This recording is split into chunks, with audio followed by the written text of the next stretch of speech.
नमस्कार दोस्तों, आप कहानी सुन रहे हैं मनोरमा उपन्यास भाग 7 और 8। मनोरमा अध्याय 7। सभी लोग बड़े कुतूहल से आने वालों को देख रहे थे।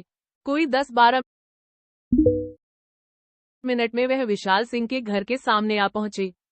आगे आगे दो घोड़ों पर मुंशी वज्रधर और ठाकुर हरसेवक सिंह थे। पीछे कोई 25-30 आदमी साफ सुथरे कपड़े पहने चले आते थे। मकान के सामने पहुंचते ही दोनों सवार घोड़ों से उतर पड़े और हाथ बांधे हुए कुंवर साहब के सामने आकर खड़े हो गए। मुंशी जी की सर धज निराली थी। सिर पर एक शमल था, देह पर एक नीचा आबा। ठाकुर साहब भी हिंदुस्तानी लिबास में थे। मुंशी जी खुशी से मुस्कुराते थे, पर ठाकुर साहब का मुख मलिन था। ठाकुर साहब बोले, दीन बंधु, हम सब आपके सेवक आपकी सेवा में यह शुभ सूचना देने के लिए हाजिर हुए हैं कि महारानी ने राज्य से विरक्त होकर तीर्थ यात्रा को प्रस्थान किया है और अब हमें श्रीमान की छत्रछाया के नीचे आश्रय लेने का वह स्वर्ण अवसर प्राप्त हुआ है, जिसके लिए हम सदा ईश्वर से प्रार्थना करते रहते थे। यह पत्र है जो महारानी ने श्रीमान के नाम लिख रखा था। कुंवर साहब ने एक ही निगाह में उससे आद्योपांत पढ़ लिया और उनके मुंह पर मंद हास्य की आभा झलकने लगी। पत्र जेब में रखते हुए बोले, यद्यपि महारानी की तीर्थ यात्रा का समाचार जानकर मुझे अत्यंत खेद हो रहा है, लेकिन इस बात का सच्चा आनंद भी है कि उन्होंने निवृत्त मार्ग पर पग रखा। मेरी ईश्वर से यही विनय है कि उसने मेरी गर्दन पर जो कर्तव्य भार रखा है, उसे संभालने की मुझे शक्ति दे और प्रजा के प्रति मेरा जो धर्म है, उसके पालन करने की भी शक्ति प्रदान करे। इतने में कृष्ण के जन्म का मुहूर्त पहुंचा। सारी महफिल खड़ी हो गई और सभी उस्तादों ने एक स्वर में मंगलवार शुरू किया। साजों के मेले ने समा बांध दिया। केवल दो ही प्राणी ऐसे थे जिन्हें इस समय भी चिंता घेरे हुए थे। एक को यह चिंता लगी हुई थी कि देखो कल क्या मुसीबत आती है। दूसरे को यह फिक्र थी कि इस दुष्ट से क्यों कर पुरानी कसर निकाल लूं। चक्रधर अब तक तो लज्जा से मुंह छुपाए बाहर खड़े थे।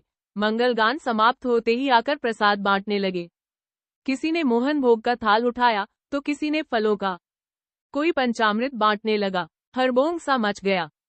कुंवर साहब ने मौका पाया तो उठे और मुंशी वज्रधर को इशारे से बुला दालान में ले जाकर पूछने लगे। दीवान साहब ने तो मौका पाकर हाथ साफ किए होंगे। वज्रधर, मैंने तो ऐसी कोई बात नहीं देखी। बेचारे दिन भर सामान की जांच पड़ताल करते रहे, घर तक ना गए। विशाल सिंह, यह सब तो आपके कहने से किया। आप ना होते न जाने क्या गजब ढा दे। आपको पुरानी क्या मालूम नहीं। इसने मुझ पर बड़े बड़े जुल्म किए हैं। इसी के कारण मुझे जगदीश को छोड़ना पड़ा। बस चला होता तो इसने मुझे कत्ल करा दिया होता। वज्रधर, गुस्ताखी माफ कीजिएगा। आपका बस चलता तो क्या रानी जी की जान बच जाती या दीवान साहब जिंदा रहते। उन पिछली बातों को भूल जाइए। भगवान ने आज आपको ऊंचा रुतबा दिया है, अब आपको उदार होना चाहिए। मैंने ठाकुर साहब के मुंह से एक भी बात ऐसी नहीं सुनी जिससे यह हो कि वह आपसे कोई अदावत रखते हैं। विशाल सिंह ने कुछ लज्जित होकर कहा, मैंने निश्चय कर लिया था कि सबसे पहला वार इन्हीं पर करूंगा, लेकिन आपकी बातों ने मेरा विचार पलट दिया। आप भी उन्हें समझा दीजिएगा कि मेरी तरफ से कोई शंका न रखें। यह कहकर कुंवर साहब घर में गए। सबसे पहले रोहिणी के कमरे में कदम रखा। पति की निष्ठुरता ने आज उसकी मदान आंखें खोल दी थी। कुंवर साहब ने कमरे में कदम रखते ही कहा, रोहिणी, ईश्वर ने आज हमारी अभिलाषा पूरी की। रोहिणी, तब तो घर में रहना और भी मुश्किल हो जाएगा। जब कुछ न था तभी मिजाज ना मिलता था, अब तो आकाश पर चढ़ जाएगा। काहे को कोई जीने पाएगा। विशाल सिंह ने दुखित होकर कहा, प्रिय, यह इन बातों का समय नहीं है। ईश्वर को धन्यवाद दो कि उसने हमारी विनती सुन ली। रोहिणी, जब आप अपना कोई रहा ही नहीं तो राजपाट लेकर क्या चाटूंगी। विशाल सिंह को क्रोध आया, लेकिन इस भय से कि बात बढ़ जाएगी कुछ बोले नहीं। वहां से वसुमती के पास पहुंचे। वह मुंह लपेटे पड़ी हुई थी। जगा कर बोले, क्या सोती हो, उठो खुशखबरी सुनाए। वसुमती, पटरानी को सुना ही आए, मैं सुनकर क्या करूंगी। अब तक जो बात मन में थी वह तुमने खोल दी, तो यहाँ बचा हुआ सत्तू खाने वाले पाहुने नहीं है। विशाल सिंह दुखी होकर बोले, वह बात नहीं है वसुमती, तुम जानबूझकर नादान बनती हो। मैं इधर ही आ रहा था, ईश्वर से कहता हूँ, उसका कमरा अंधेरा देखकर चला गया, देखो क्या बात है। वसुमती, मुझसे बातें ना बनाओ, समझ गए। जो एक औरत को काबू में नहीं रख सकता, वह रियासत का भार क्या संभालेगा। यह कहकर वह उठी और झल्लाई हुई छत पर चली गई। विशाल सिंह कुछ देर उदास खड़े रहे, तब रामप्रिया के कमरे में प्रवेश किया। वह चिराग के सामने बैठी कुछ लिख रही थी। पति की आहट पाकर सिर उठाया तो आंख में आंसू भरे हुए थे। विशाल सिंह ने चौंक कर पूछा, क्या बात है प्रिये, तुम क्यों रो रही हो? मैं तुम्हें एक खुशखबरी सुनाने आया हूँ। रामप्रिया ने आंसू पोंछते हुए कहा, सुन चुकी हूँ, मगर आप उसे खुशखबरी कैसे कहते हैं? मेरी प्यारी बहन सदा के लिए संसार से चली गई, क्या यह खुशखबरी है? दुखिया ने संसार का कुछ सुख ना देखा, उसका तो जन्म ही व्यर्थ हुआ। रोते रोते उम्र बीत गई। यह कहते कहते रामप्रिया सिसक सिसक कर रोने लगी। विशाल सिंह को उसका रोना बुरा मालूम हुआ। बाहर आकर महफिल में बैठ गए। मेंढूखा सितार बजा रहे थे। सारी महफिल तन्मय हो रही थी। जो लोग फिजूल का गाना ना सुन सके थे, वे भी इस वक्त सिर घुमाते और झूमते नजर आ रहे थे। किंतु इस आनंद और सुधा के अनंत प्रवाह में एक प्राणी हृदय की ताप से विकल हो रहा था।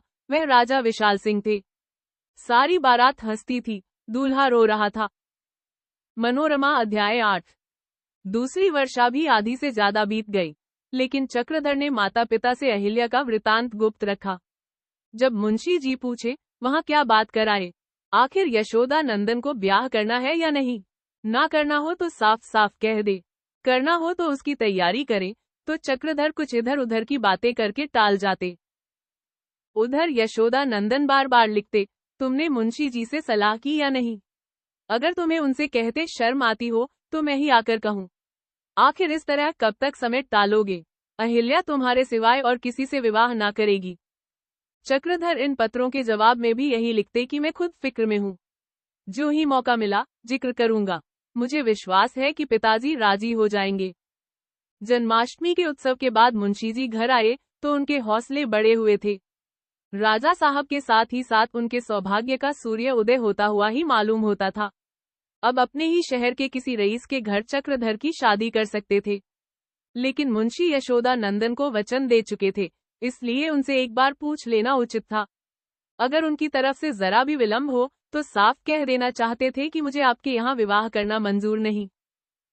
यूं दिल में निश्चय करके एक दिन भोजन करते समय उन्होंने चक्रधर से कहा, मुंशी यशोदा नंदन भी कुछ उलझुलूल आदमी है, अभी तक कानों में तेल डाले हुए बैठे हैं।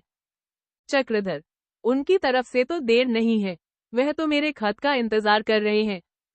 वज्रधर, मैं तो तैयार हूँ, लेकिन अगर उन्हें कुछ पशोपेश हो तो मैं उन्हें मजबूर नहीं करना चाहता। यहाँ एक से एक आदमी मुंह खोले हुए हैं। आज उन्हें लिख दो कि या तो इसी जाड़े में शादी कर दे या कहीं और बातचीत करें। चक्रधर ने देखा कि अवसर आ गया है, आज बात ही कर लेना चाहिए। बोले, पशोपेश जो कुछ होगा आप ही की तरफ से होगा। बात यह है कि वह कन्या मुंशी यशोदा नंदन की पुत्री नहीं है।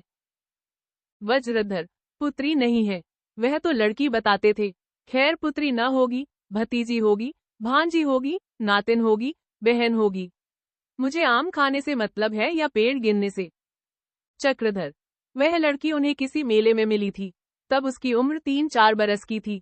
उन्हें उस पर दया आ गई, घर लाकर पाला, पढ़ाया लिखाया।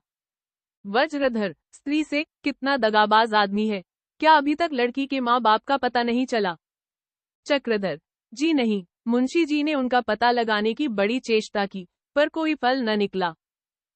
वज्रधर, अच्छा तो यह किस्सा है, बड़ा झूठा आदमी है, बना हुआ मक्कार।